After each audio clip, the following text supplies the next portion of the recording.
Welcome students, welcome to Crackit. आज हम जो है पॉलिटिकल लेक्चर नंबर 3 जो है उसको पढ़ने जा रहे हैं। प्रीवियसली हमने जो है कॉन्स्टिट्यूशन के अराउंड जो भी फैक्ट्स बनते थे एग्जाम पॉइंट ऑफ व्यू से, या हमारा कॉन्स्टिट्यूशन किस तरह से बना था उस बारे में हमने पढ़ा था। आज जो है हम प्रियम्बल के बारे में पढ़ेंगे। प्रियम्बल के बारे में थोड़ा सा हमने ब्रीफ जो है या इंट्रोडक्शन जो है प्रीवियस लेक्चर्स में हमें थोड़ा सा मिल चुका था कि प्रियम्बल क्या फॉर्म करता है और प्रियम्बल किस तरह से दिखता है, वो सब चीजें हमने देखी थी। यहाँ पे जो है इस चीज को स्टार्ट करने से पहले मैं आपको बता देती हूँ कि अब से हमारा जो कॉन्सेप्चुअल पार्ट है वो थोड़ा स्टार्ट हो जाएगा। थोड़ी सी और चीजें जो है एडवांस लेवल की होने वाली हैं। तो प्रीवियस लेक्चर जो आपको 2 दिए गए हैं, मैं मान के चल रही हूँ कि आपने उनको अच्छे से रिवाइज किया होगा अपने एग्जाम पॉइंट ऑफ व्यू से, और उससे रिलेटेड काफी और एमसीक्यूज आपने सॉल्व किए होंगे, ताकि आप जो है जनरल स्टडीज में थोड़ा और एस कर सके, थोड़ी और परफेक्शन ला सके। आप जो है मैक्सिमम क्वेश्चंस जो हैं, एमसीक्यूज जो है, उन्हें प्रैक्टिस करते रहिए, ताकि आपका जो जीएस का पोर्शन है वो और ज्यादा अच्छा हो जाए, एग्जाम में आपको किसी भी तरह की कंफ्यूजन ना हो, एंड आप जो है बहुत अच्छे मार्क्स ला सको और आप अपने नेगेटिव मार्किंग को कम कर सको। तो आज हम प्रियम्बल से स्टार्ट करेंगे। तो फर्स्ट हम देखते हैं कि प्रियम्बल होता क्या है। प्रियम्बल के बारे में थोड़ा सा देख लेते हैं। प्रियम्बल जो है किसी भी तरह से, प्रियम्बल जो है हमारे कॉन्स्टिट्यूशन का प्रीफेस होता है, या हमारे कॉन्स्टिट्यूशन का हम इसे आइडेंटिटी कार्ड भी बोल सकते हैं। क्यों बोल सकते हैं? क्योंकि प्रियम्बल जो है वो हमें बताता है कि हमारा जो कॉन्स्टिट्यूशन है वो कौन सी वैल्यूज पे और उस बेस्ड है और उसके क्या ऑब्जेक्टिव्स हैं, ये सब हमारा प्रियम्बल बताता है। तो प्रियम्बल जो है बहुत ज्यादा इंपॉर्टेंट पार्ट है हमारे कॉन्स्टिट्यूशन का। अगर आप पूरा का पूरा कॉन्स्टिट्यूशन नहीं भी पढ़ सकते हो, तो अगर आप प्रियम्बल भी पढ़ोगे तो आपको समझ में आ जाएगा कि हमारे कॉन्स्टिट्यूशन की वैल्यूज क्या है, कॉन्स्टिट्यूशनल मोरालिटी क्या है, और हमारा कॉन्स्टिट्यूशन जो है कहना क्या चाहता है। क्लियर है? प्रीवियस लेक्चर में हमने पढ़ा था कि जो प्रियम्बल है ये हमारा बेस्ड है ऑब्जेक्टिव रेजोल्यूशन पे। अब आप मुझे कमेंट सेक्शन में बताओगे कि ऑब्जेक्टिव रेजोल्यूशन किसने पास किया था और कौन सी डेट को पास किया था, क्योंकि ये हम प्रीवियस लेक्चर में कवर कर चुके हैं।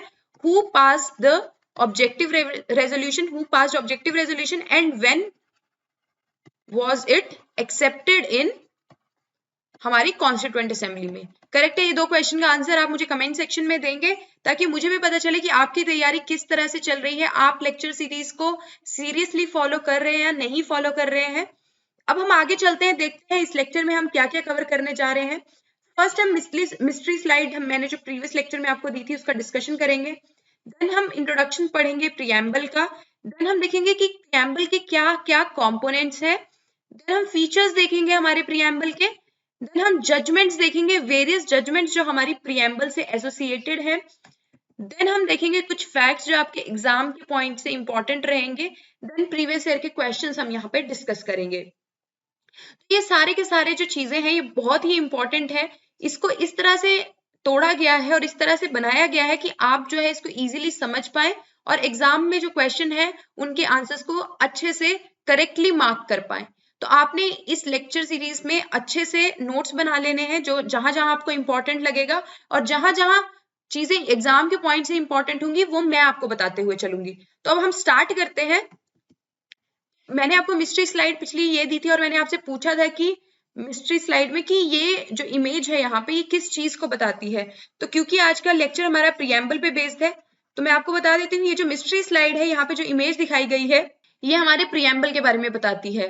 प्रियम्बल जो है मैंने आपको पहले ही बता दिया, प्रीफेस है, मतलब कोई भी चीज की जो स्टार्टिंग है वो हमारे प्रियम्बल से होती है, और जो है ये इसको हमारे कॉन्स्टिट्यूशन का आइडेंटिटी कार्ड भी बोला जाता है या पहचान पत्र बोला जाता है। क्लियर है? अब हम स्टार्ट करते हैं। फर्स्ट जो है हमारी इंट्रोडक्शन है प्रियम्बल की। प्रियम्बल जो है सिर्फ इंडिया के केस में यूनिक नहीं है, सिर्फ इंडिया के कॉन्स्टिट्यूशन या संविधान में ही सिर्फ प्रियम्बल नहीं है, but American constitution was the first to begin with preamble. ये मैंने आपको प्रीवियस लेक्चर में भी बताया है कि जो हमारा प्रियम्बल का जो आइडिया था वो कहाँ से इंस्पायर्ड था, वो अमेरिकन कॉन्स्टिट्यूशन से इंस्पायर्ड था। क्लियर है? तो प्रियम्बल जो है इसके पीछे बहुत ज्यादा डिबेट्स हुई कि प्रियम्बल जो है हमारे कॉन्स्टिट्यूशन के आगे लगाया गया है, बट ये किसी आर्टिकल के अंदर नहीं आता है, whether preamble forms the part of constitution और नॉट। तो इसको हम आगे कवर करेंगे। बट यहाँ पे एक जो इंपॉर्टेंट चीज है, ये दोनों के दोनों पॉइंट जो है आपके एग्जाम के पॉइंट से बहुत ज्यादा इंपॉर्टेंट है। तो दूसरा ये है कि हमारे प्रियम्बल को हम देख लें कि प्रियम्बल किस पे बेस्ड है। तो प्रियम्बल को अगर आप रीड आउट करोगे तो इसमें लिखा है we the people of India having solemnly resolved to constitute India into the sovereign socialist secular democratic republic and to secure to all its citizens justice, social, economic, political, liberty of thought, expression, belief, faith and worship, equality of status and opportunity, and to promote among them all fraternity, assuring the dignity of the individual and the unity and integrity of the nation. In our Constituent Assembly, this 26th day of November 1949, do hereby adopt, enact and give to ourselves this Constitution. तो यहाँ से आपको पता चलता है कि कौन से डेट पे हमने कॉन्स्टिट्यूशन को अडॉप्ट किया था। ये आपको पता चल गया, ये हमने पहले भी देखा था 26 नवंबर 1949 में हमने अडॉप्ट किया था इसे, इसको हमने अडॉप्ट किया था। बट यहाँ पे जो इंपॉर्टेंट चीज है जो मैंने आपको पूछनी थी वो ये है कि क्या ये प्रियम्बल जिस तरह की फॉर्म में आज हमारे कॉन्स्टिट्यूशन के आगे लिखा गया है, क्या ये इसी फॉर्म में हमें मिला था जब ये ओरिजिनली बना था? तो इसका आंसर है नो। यहाँ पे जो है 42nd कॉन्स्टिट्यूशनल अमेंडमेंट एक्ट में 3 वर्ड्स जो है वो ऐड किए गए थे, वो थे हमारे सोशलिस्ट, सेक्युलर और इंटीग्रिटी। अब कहाँ कहाँ जोड़े गए थे? सोशलिस्ट जो है सोवरन के आगे जोड़ा गया था, देन हमारा आया था सेक्युलर, और इंटीग्रिटी कहाँ जोड़ा गया था? इंटीग्रिटी यहाँ पे जोड़ा गया था।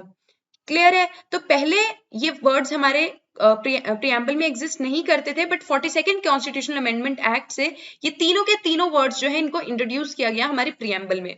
अब बहुत बार एग्जाम में क्वेश्चन पूछा जाता है कि 42nd अमेंडमेंट एक्ट जो है वो कौन से ईयर में पास हुई थी? तो ये बहुत ही इंपॉर्टेंट कॉन्स्टिट्यूशनल अमेंडमेंट एक्ट है, ये पास हुई थी 1976 में। और 42nd कॉन्स्टिट्यूशनल अमेंडमेंट एक्ट को मिनी कॉन्स्टिट्यूशन भी बोला जाता है। इस पे भी क्वेश्चन बहुत बार पूछा गया है कि कौन से कॉन्स्टिट्यूशनल अमेंडमेंट एक्ट को मिनी कॉन्स्टिट्यूशन बोला जाता है, तो वो है हमारा 42nd कॉन्स्टिट्यूशनल अमेंडमेंट एक्ट।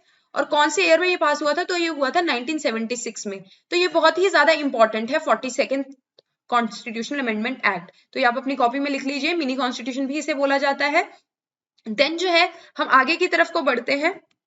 आगे जो है वेरियस कंपोनेंट्स के बारे में डिस्कस किया गया है कि हमारे प्रियम्बल के कंपोनेंट्स क्या है, किन किन पे ये बेस्ड है। तो फर्स्ट जो है हमारा, तो वहां पे हमने देखा डेट ऑफ अडॉप्शन थी, किस डेट पे जो है हमारे कॉन्स्टिट्यूशन को अडॉप्ट किया गया था, तो वो था हमारा 26 नवंबर 1949 में इसको अडॉप्ट किया गया था। क्लियर है? सेकंड जो है इसका ऑब्जेक्टिव, किस ऑब्जेक्टिव पे बेस्ड है, हमारी नेचर क्या है इंडियन स्टेट की या इंडियन का पॉलिटिकल सिस्टम की नेचर क्या है, सोर्स ऑफ अथॉरिटी क्या है कॉन्स्टिट्यूशन की। क्लियर है? ये सारे के सारे कंपोनेंट जो है प्रियम्बल में डिस्कस किए गए। अब वन बाय वन इन्हें हम भी देखेंगे कि क्या क्या कंपोनेंट्स जो है क्या क्या बोलते हैं, किस तरह प्रियम्बल को तोड़ा गया है। तो आप क्या कीजिए, प्रियम्बल को अपने सामने रखिए और देखते हैं कि क्या क्या चीजें मैं आपको बताने जा रही हूँ वो आपके प्रियम्बल में मेंशन है या नहीं है। इस तरह से आपको प्रियम्बल जो है याद भी हो जाएगा और आपका ये जो पोर्शन है कंपोनेंट्स ऑफ प्रियम्बल ये भी जो है रेडी हो जाएगा। तो फर्स्ट हम देखते हैं source of authority of constitution. तो सोर्स ऑफ अथॉरिटी में क्या आता है, क्योंकि हमारा प्रियम्बल स्टार्ट होता है we the people of India having solemnly resolved to constitute India into the sovereign socialist secular democratic republic and secure to all its citizens। Clear है? तो ये जो है सोर्स ऑफ अथॉरिटी कहां से आती है, तो आती है लोगों से, वी द पीपल, मतलब सोर्स ऑफ अथॉरिटी आती है लोगों से। क्लियर है? क्योंकि सबसे ज्यादा इंपॉर्टेंस कॉन्स्टिट्यूशन में या प्रियम्बल में दी गई है लोगों को, तो वी द पीपल जो है that forms the source of authority. Clear है? देन नेक्स्ट आता है हमारा nature of Indian state. Nature of Indian state का मतलब क्या है कि इंडिया का पॉलिटिकल सिस्टम कैसा है, इंडिया का पॉलिटिकल सिस्टम कैसा है। तो हमने जो अभी लाइन रीड आउट की, we the people of India having solemnly resolved to constitute India into sovereign socialist secular democratic republic। तो sovereign socialist secular democratic republic ये हमारी नेचर बनती है इंडियन स्टेट की या हमारे इंडिया के पॉलिटिकल सिस्टम की। क्लियर है?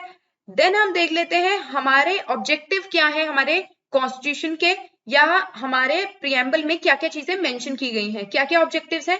तो बताया गया है कि justice, liberty, equality and fraternity जो है वो हमारे कॉन्स्टिट्यूशन के ऑब्जेक्टिव बनते हैं। क्लियर है? तो देखिए कि सारा का सारा जो प्रियम्बल है वो इन्हीं 4 पार्ट्स में डिवाइडेड है। क्लियर है? तो अगर क्वेश्चन आपको आ जाए एग्जाम में कि कौन कौन सी चीजें हमारे कंपोनेंट्स बनती हैं प्रियम्बल की, तो first of all source of authority, और सोर्स ऑफ अथॉरिटी किससे आती है, लोगों से आती है। देन हमारा आता है नेचर ऑफ इंडियन स्टेट या हमारे पॉलिटिकल सिस्टम, तो ये आती है हमारी sovereign, socialist, secular, democratic and Republic.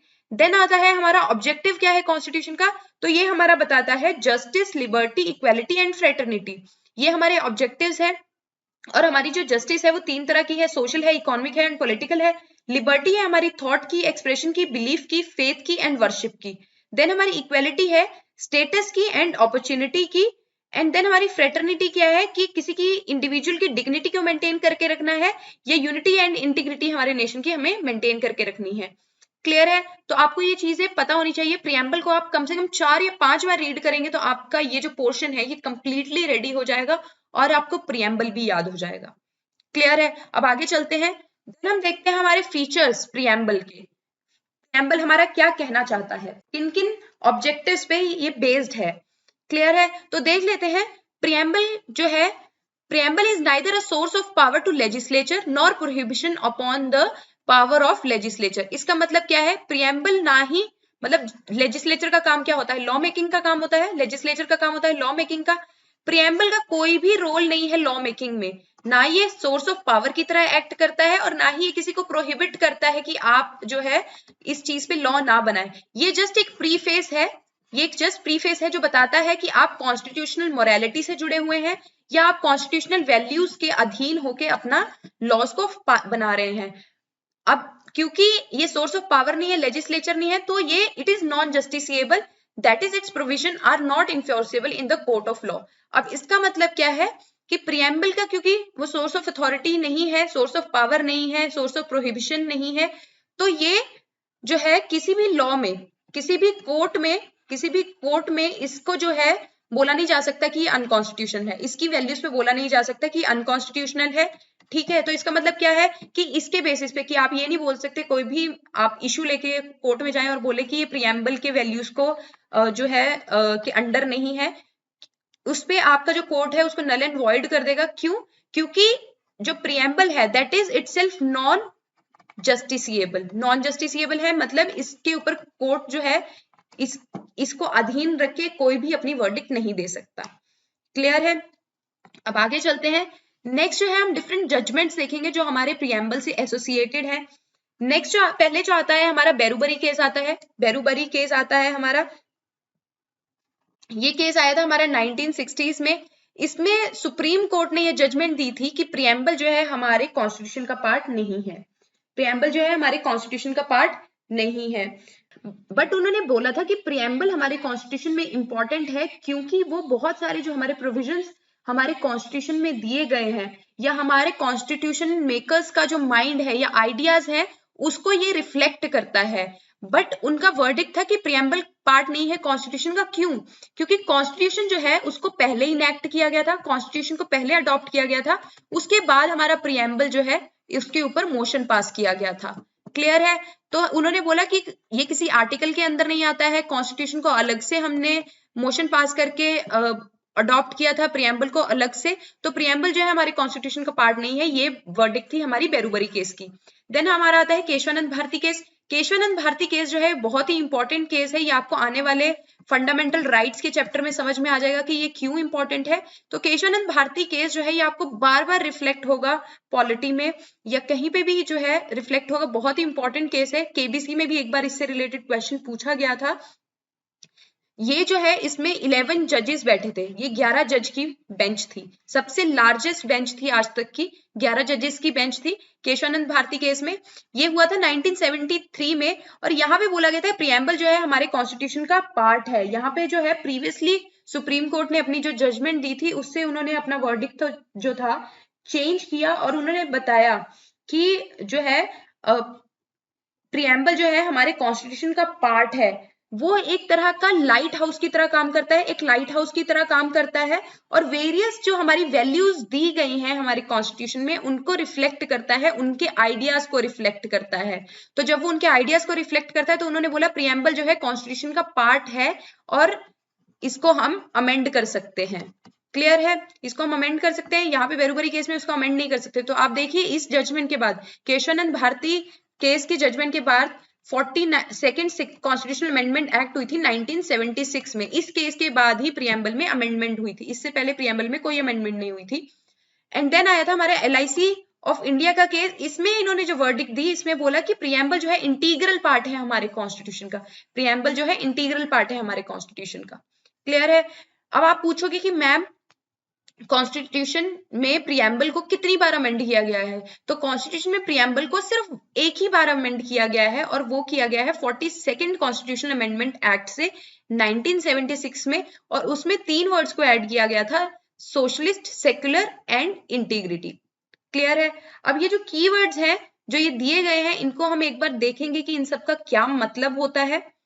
तो यहाँ पे जो है हम अपने कीवर्ड्स को जो है उनको देखेंगे जो भी हमारे कॉन्स्टिट्यूशन में के प्रियम्बल में मेंशन है। तो फर्स्ट जो हमारा कीवर्ड मेंशन है दैट इज हमारा सॉवरन। तो इनको हम समझ लेते हैं कि इन वर्ड्स का क्या मतलब है। सॉवरन का मतलब होता है कि हमारी किसी पे डिपेंडेंसी नहीं है, कि हम किसी पे डिपेंडेंट नहीं है, हम इंडिपेंडेंट है। दूसरा, हम किसी के अधीन नहीं है, मतलब हम किसी के डोमिनियन नहीं है। किसी के अधीन होने का मतलब है हम उनकी डोमिनियन नहीं है।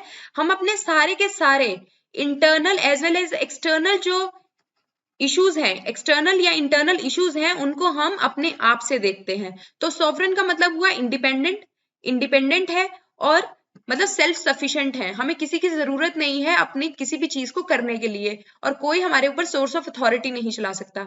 अब इसकी एग्जांपल मैं आपको देखती हूँ। फॉर एग्जांपल, प्रीवियसली UN ने कोई एक रेजोल्यूशन पास किया था, और उन्होंने बोला कि ये इशू जो है इसमें हम इसको वायलेट करते हैं, हम इसको नहीं मानते हैं। तो सुप्रीम कोर्ट ऑफ इंडिया ने बोला था, और गवर्नमेंट ऑफ इंडिया की भी यही स्टेटमेंट आई थी कि हमें किसी भी आउटर बॉडी की जरूरत नहीं है ये जानने के लिए कि क्या ये मैटर हमारे अधीन आता है या नहीं आता है। हमें किसी और के वेरिफिकेशन की जरूरत नहीं है। क्यों? क्योंकि इंडिया सेल्फ सफिशिएंट है, इंडिया इंडिपेंडेंट है अपनी हर पॉलिटिकल सिस्टम को लेके। तो इसीलिए इंडिया के पॉलिटिकल सिस्टम को सॉवरेन बोला जाता है। क्लियर है? नेक्स्ट हम देख लेते हैं सोशलिस्ट का क्या मतलब है। सोशलिस्ट का क्या मतलब है, इसको तो समझना आपके लिए थोड़ा सा कंपैरेटिवली इजी होगा, क्योंकि सोशल आपको पता है क्या होता है। सोशल मतलब है कि बहुत सारे लोगों से इंटरेक्ट करना, बातचीत करना। जब आप बातचीत करते हो तो आपके मन में उनके लिए एक सॉफ्ट कॉर्नर सा डेवलप हो जाता है, और आप जो है उनकी केयर करने लगते हो, उनके बारे में सोचने लगते हो, उनका अच्छा सोचने लगते हो। क्लियर है? तो ये जो सोशलिस्ट वर्ड है ये इंडिया के पॉलिटिकल सिस्टम को बताता है कि जहां पे हमारा प्राइवेट और पब्लिक साथ में चलता है। मतलब बिजनेस तो हो रहा है बट पब्लिक का भी बहुत ज्यादा ध्यान रखा जाता है। ये हमारी मिक्स्ड इकोनॉमी के बारे में बताता है कि लोगों के बारे में बहुत ज्यादा सोचा जाता है, लोगों के फायदे के बारे में यहाँ सोचा जाता है। सोशलिस्ट का मतलब यही है। इसको मैं बहुत इजी लैंग्वेज में आपको समझा रही हूँ ताकि आपको समझ में आ जाए। देन आता है सेकुलर। सेकुलर का आपको मतलब पता ही है कि सेकुलर का मतलब ये है कि बहुत सारे डिफरेंट प्रांतों के लोग इंडिया में रहते हैं। मुस्लिम, हिंदू, सिख, ईसाई, बहुत सारा जाति धर्मों के लोग यहाँ पे रहते हैं और बहुत प्यार से रहते हैं। और इंडिया जो है, इंडिया का कोई भी रिलीजन उसने अडॉप्ट नहीं किया है, बल्कि सबको उसने इक्वालिटी की नजरों से देखा है। इसलिए ऐसा बोला जाता है कि इंडिया जो है सेक्युलर है, प्रजातांत्रिक है। यहाँ पे प्रजा के हर इंसान को इक्वल ट्रीटमेंट दिया गया है, इसलिए इसको सेक्युलर बोला जाता है। नेक्स्ट जो कीवर्ड है इसमें वो है डेमोक्रेटिक। डेमोक्रेटिक का मतलब क्या है कि जो सोर्स ऑफ अथॉरिटी है, मतलब जो डिसीजंस होते हैं वो लोगों के द्वारा लिए जाते हैं। मतलब पीपल ऑफ इंडिया जो है वो उनके पास सुप्रीम पावर है। वो सारे डिसीजंस जो है मेक करते हैं। वो डिसीजंस कैसे मेक करते हैं? आपने बोलना है कि हम तो मेक करते नहीं है, बट हम जो मेंबर्स को चूज करते हैं, हम जो रिप्रेजेंटेटिव्स को चूज करते हैं, जिनको हम वोट डालते हैं, वो हमारे बिहाफ पे हमें रिप्रेजेंट करते हैं नेशनल लेवल पे। इस तरह से इंडिया को डेमोक्रेटिक बोला गया है। देन आता है रिपब्लिक। देन हमारा जो नेक्स्ट कीवर्ड है दैट इज हमारा रिपब्लिक। रिपब्लिक का क्या मतलब है? रिपब्लिक का मतलब है जो भी हमारा हेड ऑफ स्टेट होगा, हेड ऑफ स्टेट हुआ या हेड ऑफ गवर्नमेंट होगा, उसको डायरेक्टली और इनडायरेक्टली, डायरेक्टली या इनडायरेक्टली लोग चूज करेंगे। क्लियर है?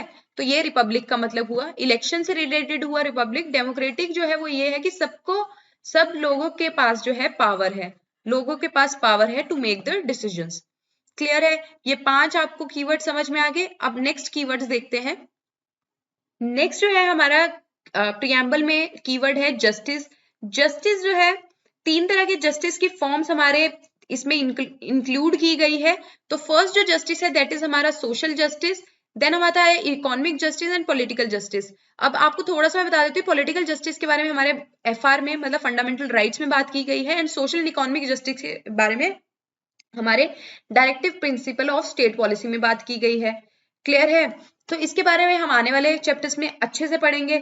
देन लिबर्टी की बात की है कि हमारे जो इंडिविजुअल हैं या कोई भी ग्रुप है या कम्युनिटी है, उन्हें अपने थॉट्स को लेकर लिबर्टी है कि वो जो थॉट्स रखते हैं उनके लिए उससे लिबर्टी है। देन वो थॉट्स को एक्सप्रेस करने की भी उनको लिबर्टी है। इसीलिए जब आपने देखा होगा बहुत सारे सोशल मीडिया पर पोस्ट होते हैं तो बहुत बार आ जाता है कि ये हमारे फंडामेंटल राइट्स को वायलेट कर रहे हैं, right to speech, right to express को वायलेट कर रहे हैं अगर उन्हें कोई बोलने से रोकता है। तो क्योंकि हमारे कॉन्स्टिट्यूशन ने एक लिबर्टी प्रोवाइड की गई है एक्सप्रेशन की, कि जो भी आप एक्सप्रेस करना चाहते हो आप एक्सप्रेस कर सकते हो, बट इसके ऊपर भी कुछ ना कुछ आपके ऊपर रिस्ट्रिक्शंस लगाई गई हैं। रिस्ट्रिक्शंस क्या है वो हम आने वाले चैप्टर्स में पढ़ेंगे। देन लिबर्टी है बिलीफ की, कि आपका बिलीफ सिस्टम क्या है, आप कब किसी भगवान में मानते हो या नहीं मानते हो, या आप किसी और को मानते हो, कोई और रिलीजन अडॉप्ट करना चाहते हो, इसकी भी आपको कंप्लीट लिबर्टी है। देन आपके फेथ की आपको लिबर्टी है, देन आपकी वर्शिप की, आपकी पूजा करने की आपको लिबर्टी है। एक हिंदू जो है वो मस्जिद में जाके पूजा कर सकता है, एक मुसलमान मंदिर में आके पूजा कर सकता है, एक क्रिश्चियन भी मंदिर में आके पूजा कर सकता है और मस्जिद में जाके पूजा कर सकता है। ये जो है उसका राइट है, ये उसको लिबर्टी दी गई है। देन इक्वेलिटी की बात करते हैं, equality of status and opportunity and to promote among them all. Clear है? इसका मतलब है इक्वेलिटी ऑफ स्टेटस, मतलब किसी का भी स्टेटस अपर या लोअर नहीं है, सबके सब जो है बराबर हैं, इक्वल स्टेटस के हैं, सबके सबको जो है इक्वल अपॉर्चुनिटी दी जाएगी। क्लियर है? देन नेक्स्ट है fraternity, fraternity assuring the dignity of individual and the unity and integrity of the nation। इसका मतलब क्या है कि सबके सब जो है डिग्निटी किसी भी इंडिविजुअल की उसको एश्योर करके चलेंगे कि हमारी वजह से किसी और की डिग्निटी या इज्जत जो है खराब ना हो, एंड देश की यूनिटी, एकता और एकाग्रता को जो है मेंटेन करके चलेंगे। ये भी जो है हमारे कॉन्स्टिट्यूशन के प्रियम्बल में की वैल्यूज में एंश्राइंड है। फ्रेटर्निटी को भाईचारा भी बोला जाता है कि सबके सब भाईचारे से रहेंगे। ठीक है? तो ये कि सारे हमने कीवर्ड्स जो है देख लिए। अब हम जो है फैक्ट जो है ये आपके एग्जाम के पॉइंट ऑफ व्यू से बहुत ज्यादा इंपॉर्टेंट है, तो फैक्ट देख लेते हैं क्या है। तो फर्स्ट जो फैक्ट है दैट इज कि प्रियम्बल हमारा नॉन जस्टिसिएबल है, नॉन इन्फोर्सिएबल है। ये तो हमने कॉम्पोनेंट्स में ही देख लिया था कि हमारा जो प्रियम्बल है वो हमारा नॉन जस्टिसिएबल है, नॉन इन्फोर्सिएबल है। देन एन ए पालखीवाल थे, उन्होंने हमारे प्रियम्बल को identity card of the constitution पे बोला गया है। तो ये जो है बहुत इंपॉर्टेंट है, ये इनफैक्ट सारे के सारे पॉइंट्स ही इंपॉर्टेंट है यहाँ पे जो मेंशन है। Then it has been amended only once by 42nd constitutional amendment act 1976। Clear है? ये भी बहुत इंपॉर्टेंट है, सिर्फ एक ही बार इसको अमेंड किया गया है 42nd कॉन्स्टिट्यूशनल अमेंडमेंट एक्ट से। और कौन कौन से वर्ड्स इंट्रोड्यूस किए गए थे? Socialist, secular and integrity. Clear है? सोशलिस्ट, सेक्युलर एंड इंटीग्रिटी, इन तीन वर्ड्स को यहाँ पे इंट्रोड्यूस किया गया था। ठीक है? तो ये 42nd कॉन्स्टिट्यूशनल अमेंडमेंट एक्ट से किया गया था, और ये सिर्फ प्रियम्बल में सिर्फ ओनली वन टाइम अमेंडमेंट हुई है। और इंडियन कॉन्स्टिट्यूशन जो है वो पॉजिटिव कॉन्सेप्ट बताता है सेक्युलरिज्म का। अब इसका क्या मतलब है? इसका मतलब ये है कि सबको जो है सारे के सारे रिलीजन्स का सेम स्टेटस है, इक्वल जो है उनको इक्वल नजर से देखा जाता है, और उनको इक्वल सपोर्ट है फ्रॉम द गवर्नमेंट। मतलब अगर गवर्नमेंट जो है किसी एक रिलीजन को सपोर्ट प्रोवाइड करती है तो वो दूसरे रिलीजन को भी सेम सपोर्ट प्रोवाइड करेगी। क्लियर है? देन जो आता है नेक्स्ट डिस्ट्रीब्यूटिव जस्टिस। हमने तीन तरह के जस्टिस की बात की थी, सोशल, इकोनॉमिक एंड पॉलिटिकल। मैंने आपको बताया पॉलिटिकल जस्टिस जो है हम फंडामेंटल राइट्स में कवर करेंगे, एफआर्स में कवर करेंगे, और सोशल एंड इकोनॉमिक जस्टिस जो है वो हम directive principle of state policy में कवर करेंगे। बट सोशल जस्टिस और इकोनॉमिक जस्टिस को टुगेदर जो है डिस्ट्रीब्यूटिव जस्टिस बोला जाता है। इस पे भी बहुत बार जो है क्वेश्चन पूछा गया है एग्जाम में, तो मैंने यहाँ पे इंक्लूड कर दिया गया है। ऑल्दो जब हम directive principle of state policy वाला चैप्टर करेंगे वहां पे भी मैं आपको इसको बताऊंगी। नेक्स्ट जो है idea of social economic justice political justice is inspired from Russian revolution. ठीक है? तो ये जो आइडिया है हमारा social, economic and political justice का जो हमारे प्रियम्बल में मेंशन है, ये रशियन रेवोल्यूशन से इंस्पायर्ड है। तो रशियन रेवोल्यूशन हमारी कौन से ईयर में हुई थी? रशियन रेवोल्यूशन हमारी हुई थी 1917 में, उससे इंस्पायर्ड है। ये डेट भी आपको पता होनी चाहिए क्योंकि एग्जाम में बहुत बार रशियन रेवोल्यूशन का भी पूछा जाता है। देन जो आइडिया है हमारा लिबर्टी, इक्वलिटी एंड फ्रेटर्निटी का, ये हमारे प्रियम्बल में फ्रेंच रेवोल्यूशन से लिया गया है। और हमारी फ्रेंच रेवोल्यूशन जो है वो लगभग 10 साल चली थी, फ्रॉम 1789 से 1799 के बीच में। क्लियर है? तो आपने ये डेट्स भी नोट कर लेनी है और ये सारी चीजें भी नोट कर लेनी है। तो यहाँ पे मैं आपको एक चीज बताती हूँ कि प्रियम्बल में जितना भी अभी तक हमने पढ़ा है उससे बाहर आपसे कोई भी क्वेश्चन नहीं पूछा जाएगा। आपने इन फैक्ट्स को और इस लेक्चर को अच्छे से सुन लेना है ताकि आपको कोई भी कंफ्यूजन न रहे एग्जाम में। और इस पर्टिकुलर पोर्शन से अगर कोई क्वेश्चन आए, जो कि आता है, कम से कम एक क्वेश्चन तो आपसे इस टॉपिक से पूछा जाता है, या तो वो इन ऑब्जेक्टिव्स पे मेंशन होता है, तो आपने यहाँ पे कॉन्सेप्ट को अच्छे से समझ लेना है और जो दिए गए फैक्ट्स हैं इनको भी अच्छे से रिवाइज कर लेना है, नोट डाउन कर लेना है अपनी कॉपी में। क्लियर है? तो इससे बाहर आपसे कुछ भी क्वेश्चन प्रियम्बल से रिलेटेड नहीं पूछा जाएगा। देन हम देखते हैं हम प्रीवियस ईयर के कुछ क्वेश्चंस जो पहले पूछे गए हैं। जो the following is defined as the soul of constitution, इनमें से कौन सा जो ऑप्शन आपको दिए गए हैं वो हमारे कॉन्स्टिट्यूशन की आत्मा को रिफ्लेक्ट करता है? तो फर्स्ट आपको दिया गया है फंडामेंटल राइट्स, बी आपको दिया गया है फंडामेंटल ड्यूटीज, सी आपको दिया है directive principle of state policy and D दिया गया है प्रियम्बल। अब मैंने क्योंकि सोल ऑफ कॉन्स्टिट्यूशन के बारे में आपको बताया नहीं, बट मैंने आपको बताया कि ये हमारा प्रीफेस बनता है और बहुत सारी जो हमारी कॉन्स्टिट्यूशनल वैल्यूज और मोरालिटीज हैं वो हमारी प्रियम्बल से रिफ्लेक्ट होती हैं। प्रियम्बल जो है उनका सन है, मतलब उनका सूरज है, वहां से लाइट आती है। क्लियर है? तो लाइट आती है और वो हमारे उसका जो है सेंटर फॉर्म करता है हमारे कॉन्स्टिट्यूशन का। तो इस क्वेश्चन का करेक्ट आंसर हो जाता है ऑप्शन डी, प्रियम्बल जो है हमारा सोल है कॉन्स्टिट्यूशन का। नेक्स्ट क्वेश्चन अपना देखते हैं, question number 2। The preamble of Indian constitution is based upon, option A दे रखा है फिलोसफी ऑफ इंडिया, ये टाइपिंग एरर यहाँ पे हो गई है। ऑप्शन बी दे रखा है आपको objective resolution drafted and moved by Pandit Nehru. Option C दे रखा है इंडियन कल्चर, ऑप्शन डी दे रखा है रिलीजियस कॉन्सेप्ट। इस क्वेश्चन का जो आंसर है आप मुझे कमेंट सेक्शन में देंगे, इस क्वेश्चन का आंसर आप मुझे कमेंट सेक्शन में देंगे, क्योंकि फर्स्ट लेक्चर से मैं आपको ये चीज बता रही हूँ कि प्रियम्बल हमारे इंडियन कॉन्स्टिट्यूशन का किस पे बेस्ड है, और इस लेक्चर के स्टार्टिंग में भी मैंने आपको बताया था कि किस पे बेस्ड है। अगर इस लेक्चर सीरीज को आप अच्छे से फॉलो कर रहे हैं तो इस क्वेश्चन का आंसर जो है आपको आता होगा। तो इस क्वेश्चन का आंसर आप मुझे कमेंट सेक्शन में देंगे। प्रीवियसली भी, मतलब फर्स्ट में भी मैंने आपसे क्वेश्चन पूछा था, उसका आंसर भी आप मुझे कमेंट सेक्शन में लिखेंगे। जिनके आंसर करेक्ट होंगे मैं उनको थम्स अप दे दूंगी। देन हम क्वेश्चन नंबर 3 देखते हैं। In which case the Supreme Court specifically opine that preamble is not the part of Indian constitution, ये भी हमने इस लेक्चर में कवर किया है। तो ऑप्शन ए हम देख लेते हैं। ऑप्शन ए है Berubari Union case, option B है Kesavananda Bharati case, option C है both A and B, option D है नन ऑफ द अबव। पहले तो ये देख लेते हैं बेरूबरी केस कौन से ईयर में आया था, तो ये आया था 1960s में। देन हमारा केशवानंद भारती केस आया था 1973 में, ये तो हमने देखा था, बट ये ईयर्स भी मैंने आपको यहाँ पे याद करा दी क्योंकि कई बार इससे भी रिलेटेड क्वेश्चन एग्जाम में पूछा जा सकता है। क्लियर है? अब ये बताना है सुप्रीम कोर्ट ने स्पेसिफिकली किस केस में ये बताया था कि प्रियम्बल हमारे कॉन्स्टिट्यूशन का पार्ट नहीं है। वैसे तो मैं चाहती हूँ कि आप इस क्वेश्चन का आंसर कमेंट सेक्शन में दे, क्योंकि ये भी इस लेक्चर में कवर किया है हमने। चलिए तो ऐसा करते हैं, आप इस क्वेश्चन का आंसर भी मुझे कमेंट सेक्शन में दीजिए, क्वेश्चन नंबर 3 का, कि सुप्रीम कोर्ट ने स्पेसिफिकली किस पार्ट में ये बोला था कि प्रियम्बल हमारे कॉन्स्टिट्यूशन का पार्ट नहीं है। जिसका भी आंसर करेक्ट होगा तो मैं वहां पे थम्स अप लिख दूंगी, और किसी ने अगर गलत भी लिखा हुआ तो मैं उन्हें करेक्ट आंसर वहां पे बता दूंगी।